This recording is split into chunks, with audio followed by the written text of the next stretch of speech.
Are you even listening to me, old man?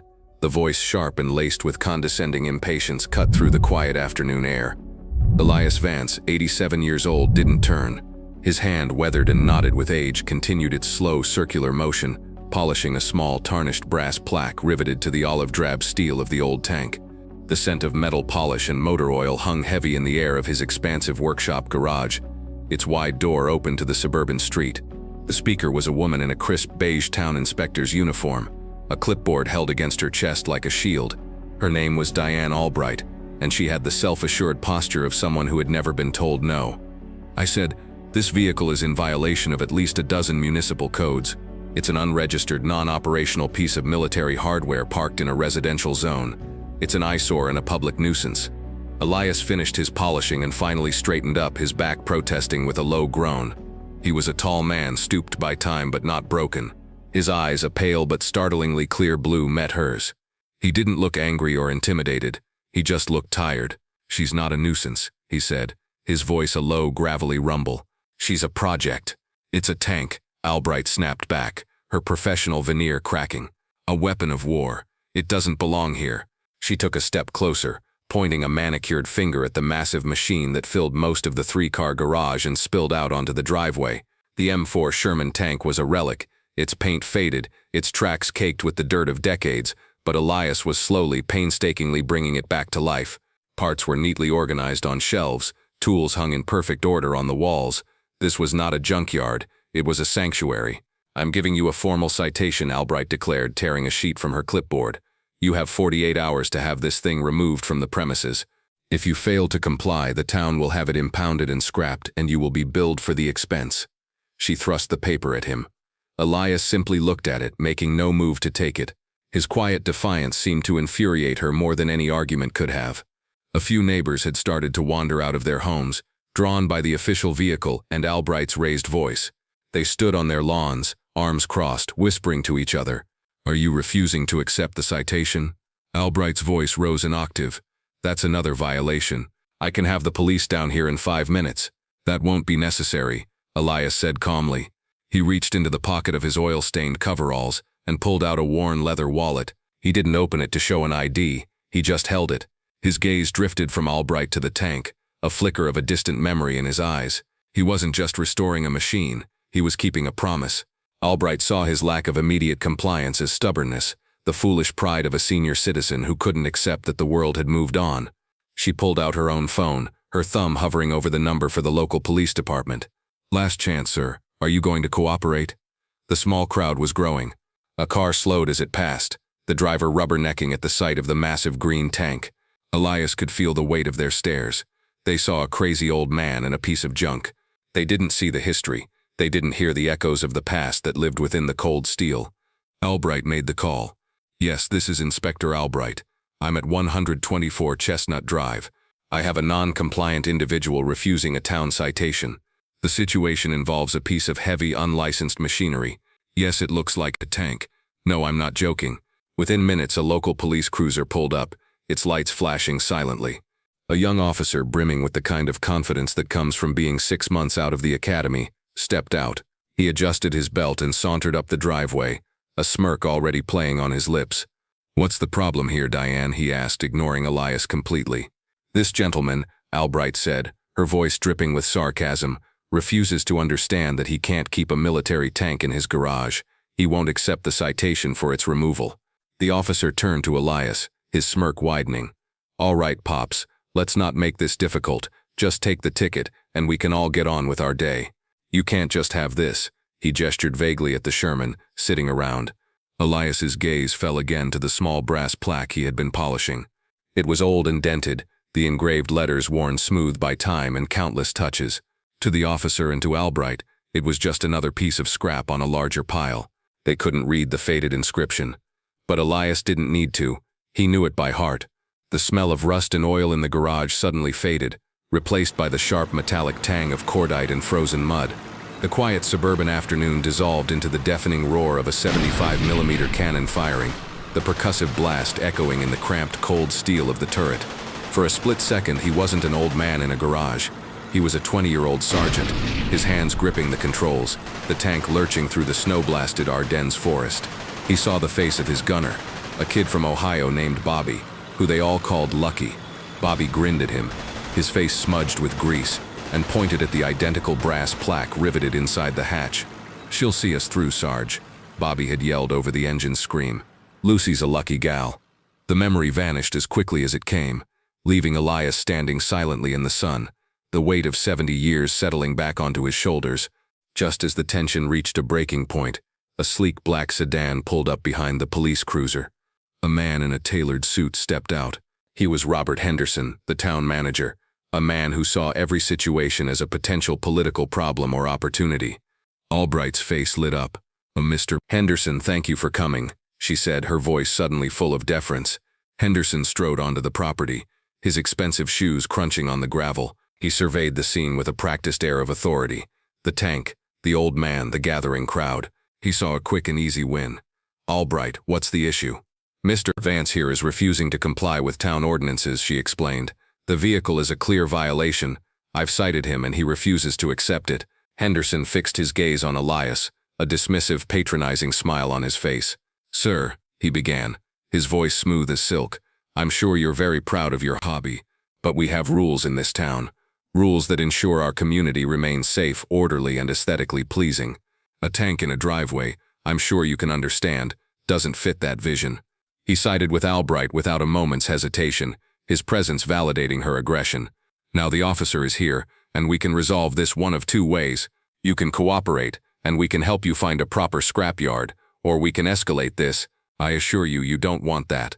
The chance for a quiet resolution had evaporated. Official power was now fully aligned against him. Elias felt a profound sense of isolation as he looked at the faces in the crowd.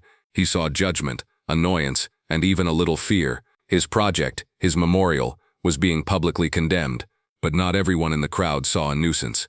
Standing at the edge of the property, partially obscured by a large oak tree, was a teenager named Leo. He wasn't a neighbor, he was just cutting through the neighborhood on his way home from school. His grandfather was a Vietnam vet, a man who had taught Leo to recognize the quiet dignity and unspoken pain that many veterans carried. He saw the way the old man stood, not with defiance but with a deep, unshakable resolve. He saw the condescension from the officials and the mockery from the crowd, and it made him angry. Leo had heard his grandfather's stories about men who were forgotten, about promises that were broken. He pulled out his phone, but he didn't hit record. He scrolled through his contacts to a number his grandfather had given him years ago, for emergencies. "You never know when a brother might need help," his grandfather had said. It was the direct line for the Regional Veterans Affairs Liaison Office, which had a connection to the nearby military base, Fort Hamilton. He pressed the call button, turning his back to the scene for a bit of privacy. A calm, professional voice answered. "Veteran Support. How can I help you?" Leo spoke quickly, his voice low but urgent. "Hi, my name is Leo. I'm in Northwood, on Chestnut Drive. There's a situation here. The town is trying to impound an old tank that a veteran has been restoring. They're threatening to arrest him. He looks to be in his 80s. His name, hold on." Leo craned his neck and saw the name stitched above the pocket of the man's coveralls. "His name is Elias Vance." He described the tank as best he could. "It looks like a Sherman tank from World War II. He relayed the threats from the town manager and the inspector. "They're treating him like he's a criminal. It just feels wrong." The person on the other end of the line was silent for a moment, and Leo could hear the faint clicking of a keyboard. Then, the voice came back, suddenly sharp with a new intensity. "Did you say Elias Vance, with an M4 Sherman tank?" The scene cut away to a sterile, quiet office at Fort Hamilton. Major Davis held the phone to his ear, his posture going from relaxed to ramrod straight. "Spell the last name for me, son," he commanded. Leo did. "Vance." "Stay on the line," Davis ordered. He put the call on hold and stood up so fast his office chair shot back and hit the wall. He strode out of his office and down the polished hallway, not even bothering to knock on the heavy oak door at the end.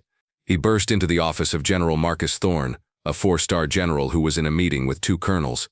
Thorne looked up, his expression a mixture of surprise and annoyance at the interruption. "Major, this had better be important." "Sir, I apologize for the intrusion," Davis said, his voice tight with urgency. "We just got a call from a civilian in Northwood, a town dispute. They're attempting to impound a privately owned M4A3E8 Sherman." Thorne raised an eyebrow. "A Sherman? That's unusual, but is it a matter for—" "Sir," Davis cut him off, a breach of protocol that made the other colonel stiffen. "The owner's name is Elias Vance. The air in the room went still. The annoyance on General Thorne's face vanished, replaced by a look of utter, profound shock. He slowly turned his head to look at a framed black-and-white photo on his credenza. It showed a group of young, grinning soldiers posing on a Sherman tank. Thorne's eyes locked onto the face of the young sergeant standing proudly in the center. "Elias Vance," the general whispered, his voice thick with emotion. He looked back at Davis, his eyes blazing with a fire that hadn't been there a moment before. "Where is he?" "Chestnut Drive in Northwood, sir. The local authorities are on site. They're threatening to arrest him." Thorne stood, his 6'3" frame seeming to fill the entire room. "Get me a helicopter," he commanded, his voice a low, dangerous growl. "Scramble the honor guard. Get a convoy on the road. I want to be there in 15 minutes. Back on Chestnut Drive, the situation had deteriorated. Emboldened by Henderson's official backing, several neighbors now felt confident enough to join the fray. "It's about time something was done about that monstrosity," one man shouted from his porch. "It's been leaking oil on his driveway for months. My kids are scared of it," a woman added, her voice shrill. "What if he gets it running? What then?" The crowd, which had started as merely curious, was now becoming a small, self-righteous mob. They filmed with their phones, their commentary painting Elias as a reckless and stubborn old man who was putting the neighborhood at risk. His reputation, carefully built over 60 years of living in that house, was being dismantled in minutes. Henderson, seeing the tide of public opinion turning in his favor, decided it was time to end it. He puffed out his chest and took a step toward Elias, his face a mask of condescending pity. "Sir, I'm afraid we're past the point of discussion." He nodded to the young police officer. "Officer, this man is clearly a danger to himself and others. He's delusional. I want you to place him in protective custody. We'll take him for a psychiatric evaluation while my team arranges for the removal of the hazard." It was the ultimate overreach. He wasn't just trying to take Elias's property. He was trying to strip him of his liberty and his sanity. The officer, looking hesitant for the first time, took a reluctant step forward, his hand moving toward his handcuffs. Elias stood his ground, his pale blue eyes fixed on the town manager. He said nothing, his silence a more powerful rebuke than any words could be. It was in that moment of ultimate humiliation that a new sound began to permeate the air. It started as a low, rhythmic thumping, a faint chop chop chop that was barely audible over the chatter of the crowd. But it grew louder, rapidly. It wasn't a car engine. It wasn't a siren. Heads began to turn, looking toward the sky. Then another sound joined it. The wail of multiple sirens, but not the familiar yelp of the local police. This was a deeper, more urgent tone. Down the street, a convoy of 3 black, government-plated SUVs came into view, moving at a speed that was anything but respectful of the suburban speed limit. They screeched to a halt, boxing in the police cruiser and Henderson sedan. Doors flew open, and a half-dozen soldiers in immaculate dress uniforms emerged. They moved with a silent, synchronized precision that was both intimidating and mesmerizing. They didn't speak a word. They simply formed a cordon, their presence instantly pushing the gawking crowd back from the driveway, creating a wide, sterile space around Elias and his tank. The thumping from the sky was now a deafening roar. A UH-60 Black Hawk helicopter, its olive drab paint seeming to swallow the afternoon light, descended toward the small park across the street. It hovered for a moment before settling onto the grass, its rotor wash kicking up a hurricane of dust, leaves, and cut grass that sent the crowd scrambling for cover. The entire street had fallen into a stunned, disbelieving silence. The side door of the helicopter slid open. The door of the lead SUV was opened by one of the soldiers. A man in a decorated Army service uniform stepped out. On his shoulders were 4 silver stars. General Marcus Thorne.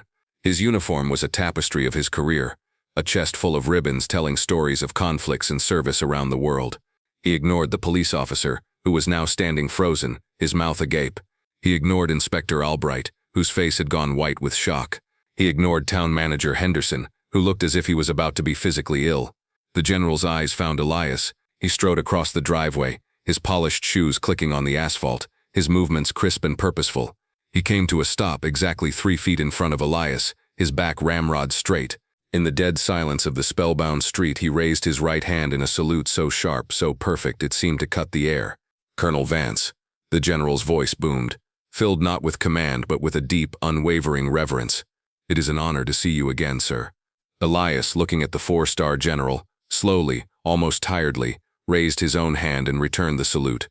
General Thorne dropped his hand and his stern expression softened. He gestured to the tank. "I see you're still taking care of Lucky Lucy."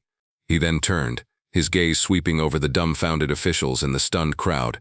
His voice dropped the reverence and took on the cold, hard edge of command. "For those of you who are unaware," he began, his voice carrying to every corner of the street, "you are standing in the presence of Colonel Elias Vance, a recipient of the Medal of Honor." A collective gasp rippled through the crowd. During the Battle of the Bulge in the winter of 1944, then Sergeant Vance and his crew held a critical crossroads against an entire German panzer column for 6 hours, alone, in this very tank. He slapped his hand against the Sherman's steel hull, the sound ringing out like a gunshot. He and his crew are credited with saving the lives of over 200 men of the 101st Airborne. This tank is not a nuisance. It is a designated National Historic Artifact, and it is under the personal protection of the United States Army. None of you, he locked eyes with Henderson, will be touching it, and none of you will be touching him.